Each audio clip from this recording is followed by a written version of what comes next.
You are locked inside a stone chamber beneath the Colosseum. The crowd of 50,000 above has just departed after watching your husband being torn apart by lions. The torches are dying out. The light is fading. Heavy footsteps. Slow. Deliberate. They are drawing closer. A guard unlocks the gate, and the blood-stained gladiator, fresh from his victory, points his finger directly at you. This isn't a horror movie. This is just a typical Tuesday in the Roman Empire. Hollywood lies to you about the glory of the gladiators, but the truth is far more brutal. Captured British women weren't just prisoners, they were rewards, handed out like rations to the killers of the arena. Why do the textbooks never mention this network of industrial violence? Today, we will reconstruct through the AIA journey that history has almost wiped from its memory. And perhaps, after watching this, you will never look at these ancient ruins the same way again. The industrialization of brutality. The wrath from Camulodunum. Britannia was once a land of mist and cold rain, but now the air around you burns with heat. Your lungs feel as if they might burst under the pressure of fear. The blood-soaked animal hide clings tightly to your cold skin. You turn back, and a horrific vision unfolds. The sky is no longer its familiar gray, but an unnatural blazing red. Rome has arrived, bringing flames that burn away the last remaining hopes of the Britons. It is the ashes of Camulodunum, the city of the veterans, Rome's first capital in Britain, newly razed to the ground by Briton rebels. But the Britons' brief triumph soon turned into catastrophe at Watling Street. The rebel forces vastly outnumbered their enemy, but Roman tactics were precise and disciplined. Tacitus describes the battle ending in a massacre. When the Briton ranks broke, they were trapped between their own wagon train at the rear and the advancing Roman legions. After the victory, Rome did not merely retake territory, they punished. Your Queen Boudica had fallen or vanished somewhere into the forests of Wales after witnessing 80,000 warriors slaughtered by Rome's elite legions.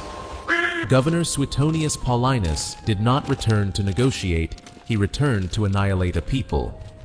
In the settlements along the River Thames, the legionaries did not knock on doors. They drove their heavy scutum shields forward, smashing through whatever still stood. The women of the Iceni and Trinovantes, their arms marked with distinctive blue warrior tattoos, were now dragged across mud, thick with ash. Their hair was twisted around the hands of expeditionary soldiers, used like reins to control livestock. Now you are running across the fields north of Camulodunum. The smoke is no longer the smoke of rebellion.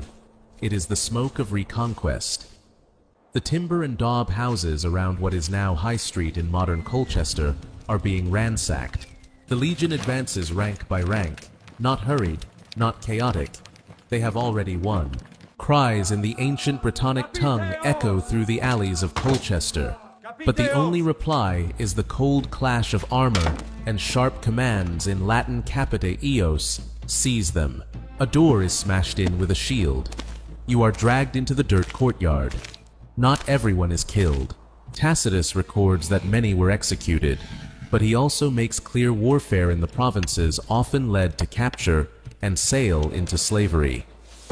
After the uprising, Rome's retaliation was industrial in scale. The women who survived were not treated as prisoners of war. Under Roman law, they were immediately classified as res, meaning things or property, a commodity without a soul, without legal standing, tightly administered by the commentariances, the record keepers of the Roman state. At the port of Londinium, Rome established inspection and classification stations. Women were stripped publicly to have their teeth, hair health, and reproductive capacity examined. The youngest and strongest women were separated out. They were branded or fitted with lead tags around their necks, listing their tribal origin, Britannica. The journey from the mist-laden forests of Britain to the searing heat of Rome began with the clatter of chains locking into place on the deck of a galley. The conquest did not end on the battlefield at Watling Street. For these women, hell truly began when their names were erased and replaced with an asset number. If you were a Briton woman at that time, would you choose to end your life like Queen Boudica, to preserve your dignity. Or step into the darkness, holding on to the faint hope of one day returning home. The bureaucratization of pain. When women become service categories. After the revolt of Boudica was crushed, the Roman forces did not merely restore control. They restructured the province of Britannia. Cities such as Verulamium and Londinium became administrative, military, and commercial centers. In ancient warfare, captives were considered lawful spoils. Women and children were not executed en masse if they retained economic value. They were gathered in temporary camps near military roads, particularly along Watling Street, the route connecting Verulamium and Londinium. Rome did not keep captives indefinitely. They processed them. How bitterly ironic. The hands that once wove fine cloth and gripped weapons were now bound to wooden stakes like livestock awaiting slaughter. Bare feet stood in the cold mud of a military camp near Verulamium. A Roman officer approaches. He does not look you in the eye. With a rough motion, he grips your jaw and forces your mouth open to inspect your teeth. Then his gaze moves over your body, the way a butcher examines cattle before slaughter. Do not mistake this for cruelty born of rage. This is asset management. In Roman eyes, you are no longer a warrior, a mother, or even a person. You are a number in the empire's logistical records. Rome did not enslave chaotically. They turned violence into a precise administrative procedure. According to the standards recorded in bureaucratic registers, slaves were classified based on 4 pillars.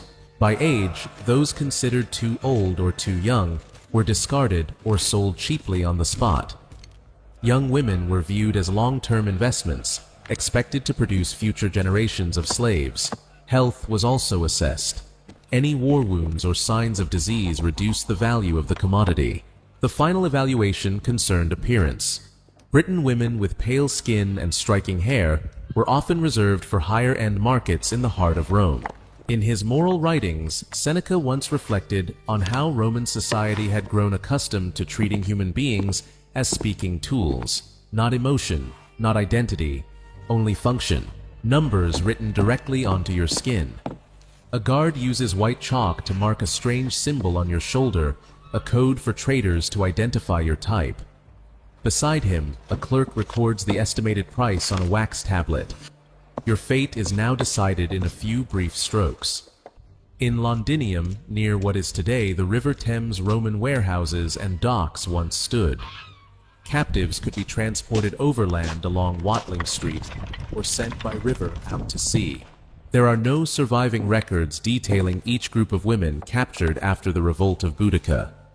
However, in Rome's wars of territorial expansion, the sale of captives was a common practice. This was not an exception. The crack of a leather whip against the wooden hull echoes in a terrifying rhythm. You are shoved down into the dark hold of a galley, where the air is thick with the stench of sweat, seawater, and despair. A system terrifying in its efficiency. What is more cruel to the frenzied slaughter in the heat of war, or the cold calculation of pious? They did not only shackle your hands and feet, they changed your future to a system in which humiliation had been formalized into procedure. The Roman vortex where humans become sacrificial offerings. You are thrown into the lowest deck of a galley at the port of Dubris. The space is so cramped that you cannot stand upright. The air is thick with the stench of sweat mingled with seawater seeping through the wooden seams, and the ragged breathing of hundreds of other women who were once mothers, daughters, warriors. The strait between Britannia and Gaul is not long, but for the chained every wave striking the hull is a cruel reminder the road home is dead. Once ashore, the real journey begins. You walk thousands of miles along the smooth stone roads of Gaul. Rome prides itself on its road system, but it does not say that those roads were built to move terror more efficiently. You cross the towering Alps, where the biting cold of the peaks stands in brutal contrast to the burning heat waiting beyond the border of Italy. As you step into the Forum Boarium, the oldest cattle and slave market of Rome, The blazing Italian sun blinds your eyes, but the brutality blinds you even more. The haunting reality, this is the largest human auction center in the empire. You are forced to stand on a raised stone platform, known as a catasta. The trader coats the soles of your feet in white chalk. The auction is staged like a grotesque theater. Roman nobles draped in immaculate white togas stroll leisurely among the human displays. They scrutinize every muscle, roughly pulling back your lips to inspect your teeth, appraising your skin as if selecting a strong warhorse or a finely crafted vessel from the east. Look at the crowd gathered around you now, shouting, pointing, placing bids. In their eyes, you are not an Iceni warrior who once raised a spear to defend her tribe. You are merely an exotic import marked by red hair and the pale skin of mist-shrouded Britannia. You are drawn into a whirl of humiliation. The trader snaps his leather whip, forcing you to turn slowly on the wooden platform so the crowd can inspect you from every angle. A Roman noble steps forward, the gold rings on his fingers glinting in the sun. He says nothing, he simply grips your chin and lifts it roughly, forcing you to meet his gaze as he measures your obedience. The hammer falls sold. Your name is erased. In its place, a new number is entered into your master's household. But this is not the final stop. A covered carriage waits to carry you away from the sun-drenched square toward the looming shadow of the Colosseum. Cruel entertainment props of victory. The carriage does not take you to a luxurious villa. It stops at the rear entrance of the Colosseum. You now stand within the Hypogeum, a labyrinth of corridors, pulleys, and lifts hidden beneath the arena floor. No sunlight, only the smell of iron sweat and beasts. The roar of 50,000 people